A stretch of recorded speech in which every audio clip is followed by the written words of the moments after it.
Welcome everyone to our Monday Live, and it's lovely to see you this morning. How are you? I'm good. Yeah, not too bad. Happy Good. Monday.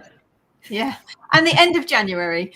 So here we are on live on LinkedIn, YouTube, and Facebook on our Bailey and French channels, talking about all things humanising the world of work and keeping up really on a weekly basis with what's going on with organisations for our clients, for our people ourselves at Bailey and French, and also many of our partners too.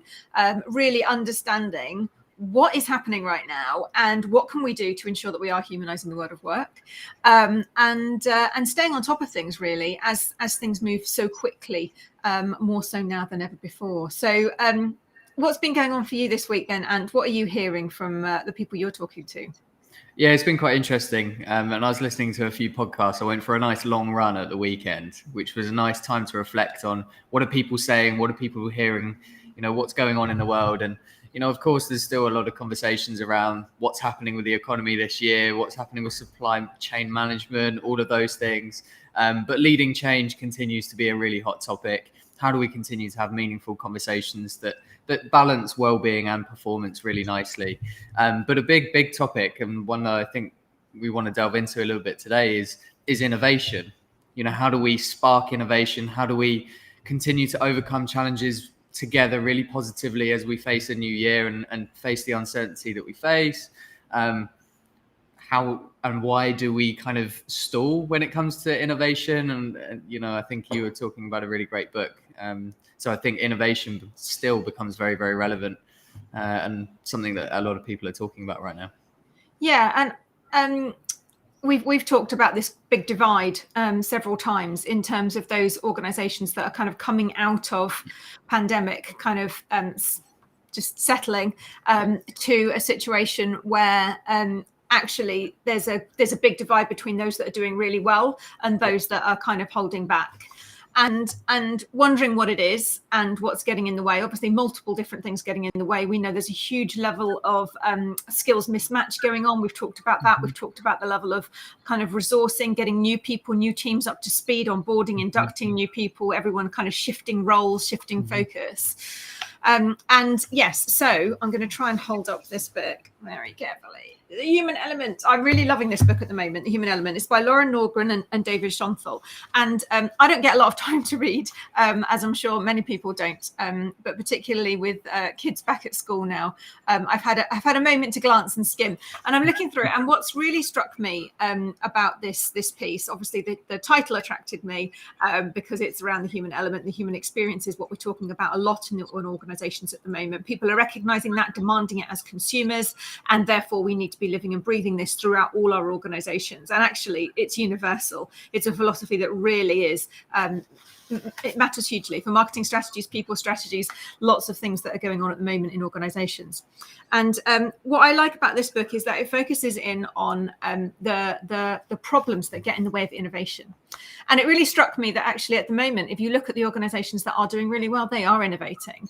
And this point that they've been really agile. I think it hides so much. That's such a broad brush statement, isn't it? Because actually there's a huge amount of innovation in there. And if I think about innovation at the moment, there's a lot. I think there's a lot of fear and difficulty actually getting innovation into the lifeblood of an organization. And what I like about this book is it talks about kind of the barriers. How do you remove the barriers to innovation? And I think there's quite a lot of those at the moment, aren't there? I mean, do you must be seeing this as well with the people you're talking to? Yeah, for sure. And the barriers are fear of getting things wrong, fear that we don't know what's coming up. So how on earth am I going to make a decision right now, whether it's a product or, some level of communication? I'm going to make the wrong move because I don't really know what everything's going to look like moving forward. There's been huge talks, of course, around psychological safety and how you build that level of trust that's really needed for innovation. But it's really difficult if you're working hybrid and working remote. And I guess this is why we're talking about change leadership. But what are we actually talking about when we're talking about change leadership? It's being able to drive and innovate and grow and do what human beings have done for a very long time together. That's why we talk about the fundamentals of what makes humans brilliant. Because human beings do adapt, thrive, grow, come together. They do that quite naturally. So if we can tap into that sense of connectedness and community, I think they're the companies that are going to thrive and flourish this year. Yeah, so I see that a lot, and as you're talking, as always, I'm sitting there going, "Oh yes," and this and that. And one of the key points in this book is about why people stick with what they know, and I think that is fascinating because it's so obvious that over the years, the people that stick, the organizations or the people that stick with what they know actually either become very specialist and known for exactly what it is that they do in detail, or actually they become irrelevant very quickly where something new overtakes. And we know that this kind of level of rapid innovation has created so much in the last well, forever, really, hasn't it? And actually, while I was thinking about that, kind of why do we stick with what we know? Well, I mean, when I'm 44, I don't consider myself kind of over the hill yet, but in terms of being able to kind of know what I like, and I like what I know, there's an element of sometimes I see, my dad or some of his friends in that older generation, and I think, oh, they've got that right. They know that that's the thing that's going to make the difference. It's comfortable, it's good for them, it's really going to be stable, and they can rely on that thing. I think, oh, it reminds me, I like what I know and I know what I like. And that's what sticks in my head when it comes down to this piece of why we stick with what we know and how much that holds us back from innovation. Do you see that? Yeah, and I feel it. And I'm 30th birthday fast approaching, and less hair every day. You stick with what you know. You stick with a habit because it's worked for you before, maybe. And it's really easy, especially as we see the new generation coming into the workforce and having more control and more power and more buying power, decision-making power within an organization. We've seen the pandemics kind of, a lot of early retirement. So you've really seen this generational difference as a result of the last 2 years. And so all of these new ideas are coming into an organization, and not all of them will be great ideas. And it's a really fine balance between going, no, I've been here before. I can see what's going to happen. I know there's a lot of uncertainty, but I think I know because I can see all of the signs, versus, oh, we're new into this. We're fresh with ideas. We potentially know the B2C market a little bit better because we're on Instagram, and all of these things are really prominent to us at the moment. So you've got a real mismatch of what people are seeing and what information people are seeing, and therefore what decisions and what habits are needing to be broken as a result of it. But it's difficult to go into that mindset of I'm open to ideas, but equally I can see what potentially is happening here. Yeah, and I think there's some people that love it, don't they? And they love to be able to just try something new and innovate all the time. They don't like the restrictions of kind of structure and frameworks. And then there's some people that really don't like that and really can't focus on things in a different way. And it reminds me as well, I was watching David Attenborough's there was the life journey of David Attenborough last night, and it just demonstrated how much he'd innovated over the years in terms of different levels of production, from kind of black and white productions on telly through to HD, and then 3D, and then 4K. And it was it was absolutely amazing looking at the journey of him doing this. And 88 he was when he did a 4K production, and it was just magical to see that actually that was just in him, that actually he just loved to try the new thing. And one thing that really struck me that stood out from that whole program of watching all the things he's innovated in his learning and sharing of the natural world was that he loved being with a team. He loved being with the team so much that at 88, I think it was even later than that. I think he's 95 now, but I think it was even later than 88 after he'd sadly lost his wife.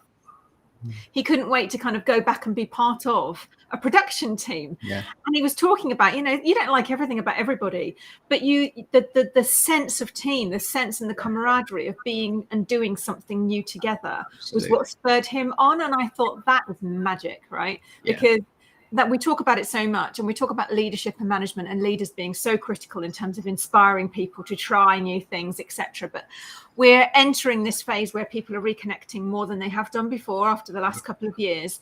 People are coming back together, new teams forming.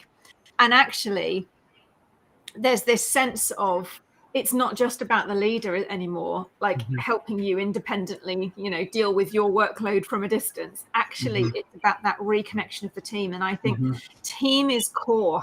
And that's what I heard. I love looking to the natural world for kind of obvious connections with what we do. And I think too much we forget that as humans, we're all part of this living world. And there is something there that we need to pick up on about this kind of team connection that is seen in and multiplied in lots of different living beings. And that's a bit philosophical and maybe a bit cheesy, but there's something there that really strikes me that actually it's almost, I know people get that. There's something there, like in your intuition, people get it because they see it and they feel it. Yeah, I think that's right, because it's part of how we've evolved over time, and how groups have evolved to connect together and try new things and learn together. I guess the difference now is just making sure we create that environment, and that's really difficult because we've got team members across the world. We've got team members connecting on Teams, and that's we've not evolved with that sort of level of technology, and that separation of proximity is really quite impactful on, all of the serotonin, oxytocin that we rely on to feel that connected sense of group purpose and that innovation together. So I think more throughout this year, it's kind of thinking about how we can create these opportunities and these moments for innovation, but also create that culture of learning continuously, make it fun, make it part of your everyday. We've put in, and I think it's brilliant that you're doing this. We've got an awful lot of new starters kind of coming on board and trying to find their feet. And of course, there's an onboarding program and everything, but just to have, half an hour every day with you and just firing questions at you, everything that they want to know, everything from history, right the way from new products, old products, different innovations, ideas, and you talk through them, and you talk through the philosophy of Bailey and French, and talk through the philosophy of what makes us great and what has made us great in the past, and also being open to what could make us great in the future. And I think all of that role modeling creates that culture and those environments for people to feel safe. And I guess the only thing that I would also caveat with that is obviously innovation is a strength of an organization. As with every strength, a strength can be overplayed. And what I find brilliant about some of the organizations that we work with, it's kind of working in innovation and creativity, but within kind of a set framework. We give them the guidance, we give them we know that this is the outcome and the vision, and this is where we want to get to. But how we get there, we're not, you can fill in the gaps. You know the gaps. Go and find out what those gaps are and tell us and inform us. Come into the leadership team meetings, come into the all hands kind of check-ins and share those experiences. And I think that continued share your ideas. We want to hear it, but we want to hear it within these kind of not foundations, but these kind of parameters. And then there are sometimes where we just strip all the parameters and go, give us thoughts, let's go with it. But I think it's important to equally have that alignment and that direction to move together in the same direction. So yeah, it's a balance, as always. Balance seems to be the word of 2022. Yeah, and what I'm hearing just reminds me of kind of two ways that I've talked about that before, that have come across as kind of the things that almost sticky enough for people to say back to me, because obviously you can talk a lot of stuff, but actually whether or not it resonates with people is another thing. But the two kind of things I talk about a lot in terms of getting people into that state is firstly kind of scaffolding, as a teacher analogy, is kind of creating the scaffolding for individuals to be able to learn themselves, rather than kind of giving them nothing or doing too much for them, and that kind of over-parenting model that kind of can get in the way. And the other kind of way I love to talk about it, particularly with teams, because I think there's this assumption that you can make someone a high performer as an individual, and therefore you can do that multiple times and make a whole team high performing. And it's just kind of that's not really how it works, is it? We have to create the conditions for teams to be able to evolve together. And exactly that is kind of, what can we do that's platforming? What can we do that's scaffolding? What can we do where we provide people with the essence, the conditions to be able to learn and grow in a direction that absolutely is aligned to the values, the strategy, the aims, the vision of the organization, and allow it to live and breathe. And I think some organizations have a vision and are set up in a way to allow that to happen more than others that may be more focused on other different end goals. And that's one of the reasons I love striving for evergreen as Bailey and French, because we're focusing on the long-term sustainability of the organization being what it needs to be for our people, community and clients in the future, whatever that is. And that gives huge leeway for us to move from where we are to create the platform and the stability for everyone here to shape it in the future into what it needs to be, rather than kind of heading full pelt for some kind of exit and sale, which I know a lot of our competitors and other organizations out there are focused on. But it limits the innovation ability, because it puts people into boxes. You need to do this, you need to do that. And as we've seen, there's a lot of overlap in roles in organizations. Just because you might be good at sales and business development doesn't mean you're not innovative enough to be able to kind of design or create proposals and pitches. And similarly, account managers can sell and develop business in lots of different ways. So there's that structure, that scaffolding that provides people the ability to do what they do best and be able to contribute on a unique basis, but also be able to share and look across the organization. And one thing I've learned over the years is that people need to be ready for that. I think when people are kind of new into work, that's really hard for people, because they're learning their role, and just learning their team beyond their role is hard. And then trying to learn the organizational kind of the whole company machine. How does this work? What are we aiming for? What are all the components that fit within it? Is really hard.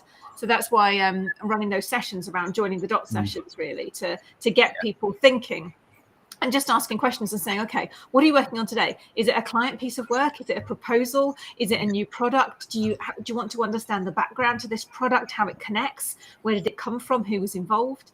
And exactly that, I hadn't thought about it until you said it, but that's a joining the dot kind of scaffolding. People. That's a get everyone together. What do we all think? And there's no mistakes, because so many new people are there, and also people have been running at such a pace that it's easy for people to miss something. And what I loved most was last week, with the numbers grew throughout the week as I was doing these 2 o'clock sessions. Towards the end of the week, there was a couple of people that had a bit of FOMO, a bit worried about missing something critically important, which is lovely. I'm really pleased that they're working out. But it's a good tip for any other leaders and managers, if you've got new teams, just giving that half an hour.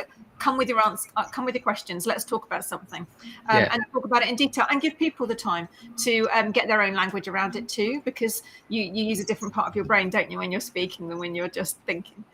Yeah, absolutely. And the trickle effect, the kind of knock-on effect, you get a lot of questions afterwards. So just because of those half an hour sessions, people haven't absorbed all of those answers and those questions. They keep going, and they've been asking me a lot of questions. They've been asking a lot of each other, which I think is really important. I think as a team, learning and growing together, asking each other the questions doesn't just have to be a top-down thing.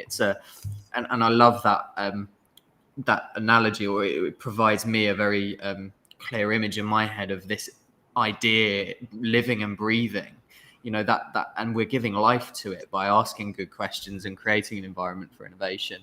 I think that's quite powerful. It speaks a lot to some of the work, and I was talking to a really good friend at the weekend about kind of internal mobility, and I think a lot of clients are talking about what skills do we need to be equipping people with, not just now, but so that if we need to move them and be agile and take them away from this market and move them into a new market, that they have really clear understanding about what strengths that they have, how they interact with others, the communication skills, all of those, what used to be called soft skills, and now I've heard all sorts of words being called, but they're not soft. They're the foundations that create and enable these environments for innovation, no matter what market or what client or whoever that you're working with. It's about creating those foundations, and I think that's going to be critical for organizations to think about this year. Yeah, it really is, isn't it? I'm kind of sitting here, kind of coming to 20 minutes into our session, thinking, okay, so what would people be gathering from listening to us here today? And what's the kind of so what? So of everything we've talked about, right? we're talking about organizations that are speeding off into the innovative future. And a lot of that is kind of driven by tech and the excitement of new opportunities and new products. But how are we helping organizations simply innovate into the new customer space of developing a human experience? And there's something there about, I think we've talked about this before, like where's the human heart? How do we switch human on? Mm-hmm. And I think that's got to be the core, is how do we keep our humans switched on at work? So reduce the overwhelm, the cognitive, over exertion, but at the same time allow that energy release into the things that are going to make the biggest difference for them to be able to apply themselves, not only to execute and deliver the role that's in front of them, but think ahead to how can we improve this? How can we continuously focus on to do this better, and with a human focus that our customers are going to love, that we know our team are going to love, and not just go into that do mode. And really keep that human switched on the whole time. And it's super, super hard. I can literally, I was sitting back now, reflecting on last week, because I like to learn from reflection, but looking at last week, thinking there's several moments there where I can say, yeah, I did that really well. 10 out of 10, I switched the human on and I was, smashed it. And I can also sit here and go, actually, there was a couple of times that I should have really switched the human on and I didn't. And I allowed myself to go into that mode where I was just doing what I absolutely had to do. And it was hard and it was tough. And there was some edges to what I did that probably could have been much more human and therefore would have had a different impact and a different result. And probably a smoother path this week for me. So, it's really interesting, isn't it? That actually it's not something that happens on a day, like on a daily basis. It's not like I'm going to be human today. It's in the moment. And it's those critical, titchy, tiny moments where you go, whoa, hang on a second. I can make this better. I can be the best version of me. And I think it's really hard for people to remember. And I think there's a learning gap there as well in terms of kind of people going through workshops or reading and learning things. And then the actual application in the moment is so hard unless the learning is in the moment. And I wonder how to increase that learning. So, for me, definitely kind of the regular opportunities, the consecutive consistency of opportunities for people to ask questions every day. I know we're very similar to other organizations. There'll be lots of people having a monthly review today or tomorrow, or starting a new month afresh in February and doing a bit of a kind of a look back. And I've said this before and shared it with other people, but we like to start our company meetings with questions so that the meeting can be applied to where people are at right now, rather than here's the company's vision and strategy. Now you can ask questions at the end once we've kind of presented to you, and it's often in the leadership team kind of out front presenting that information, and it can be unconnected. So let's not do a Q&A at the end. Let's do questions up front, and then apply your company conversations and communications in a two-way communication focus, because I think that's one of the things that definitely works really well for us. But drop-in sessions, set up some drop-in clinics. It's going to be much easier to talk to lots of people than have all the one-to-ones when people don't know what's going on and ask you. I don't know if you've had it this week, but I've had quite a few. Alex, have you got 5 minutes? Pinging through on my Teams message. And it's like, of course I do. I'll spend as much time responding to that, because I know that people need some information in order to get on. But it's so much more powerful than if you can get the team together to do some team thinking, and not group thinking, team thinking. And I think maybe we need to promote that team thinking. That's the so what for me this week, I think. So what of this conversation is I would share with my clients and partners and community, get your team doing some thinking together, give them the platform, the scaffolding to do the thinking, whether that's just a team chat or some kind of stimulus, send a video and say, let's have a conversation about this. Spark a conversation in an all chat channel where people can come in and out all day, so that it's really inclusive for people who've got different hours and different focuses. Make sure that you've got those opportunities there to keep people switching the human on. That would be my closing kind of part. What do you think of that, Ant? What have you got? Yeah, I love that. I think it plays into actually the last 3 weeks of conversation as well, going slow, making sure we do these things properly, and we spend the time that is really needed. We've got a lot of new people, not just us, but the Great Resignation has a knock-on effect. You've got a lot of organizations onboarding an awful lot of new people.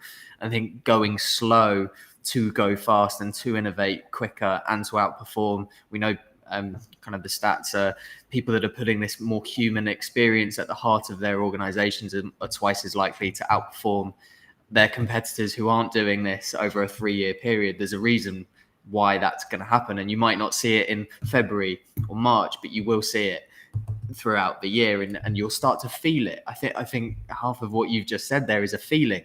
I feel like that could have gone better, and I felt like it's had a knock-on effect to my week this week, and it's going to slow me down. All of those things are really, really important, and multiply that by, you know, thousands of managers potentially across an organization. You can see already why people are focusing so heavily on this. So I guess the so what for me is, and I think I mentioned it before, it's kind of what budget are we putting towards these things, what skills are we building, and how are we making sure that we equip our people to create these kind of environments. And then, like you say, what are the platforms? What are the platforms? What are the ways of working that we're going to encourage and we're going to role model as leaders to make sure that people feel like they can go on and create these environments within their own teams and have these conversations? Because it's all well and good it being driven by the people that are trying to create this strategy, but it doesn't have life, as we say, until people take ownership of it and start living and breathing that in their every day. So yeah, it's a really interesting and really hot topic, and a really important topic, I think. Yeah, and coming back to team, it's that coming back to team, isn't it? Making sure that team is kind of king almost, or queen, I should say, in terms of being, you know, of importance of our front of our attention. Let's not worry about individuals so much. Let's bring the team together to worry about each other and support and grow together, and allow innovation to flourish in between, almost in between the cracks. And that was another thing I took from some of the pieces that David Attenborough was sharing last night, was the level of things that grow in between the cracks. It was almost like, you know, we wait for something specific and beautiful to come that we've created, you know, a special place for, but actually something can come up between the cracks over here that we weren't expecting because a seed blew in from somewhere.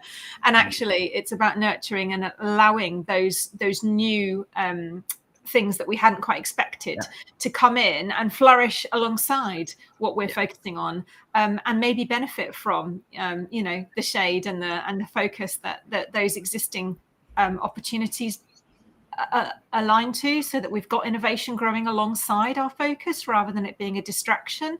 And I think that's often a worry in organizations, is that, you know, if you innovate too much, you need a special team for it, you need a hub, you need a special environment. And actually, no, innovation happens on a daily basis everywhere, doesn't it? And we just need to help people feel the comfortable space and platform to be able to be their best selves and innovate. And I'm certainly looking forward to some of our chats today. We've got a leadership team meeting coming up, which is always a joy for me on a weekly basis, but our monthly review of that. So looking at the whole of January, my goodness, I am glad January is over. Well, it's the end of Jan. Where's that gone? So and looking ahead to February, I love looking at a new month, but also then a company meeting to review that also as well, and say, like, you know, from our kickoff and our several weeks of onboarding, where are we sat now in terms of February? What are our clients talking about? What's happening now? How are we going to manage this? Because now we're already a third through a quarter, and it's so easy to not realize it, isn't it? So no, I'm looking forward to some of those conversations today. And certainly for any of the team that are listening, have your questions ready, because it's going to be a really good one. So look, thank you so much for everyone for listening.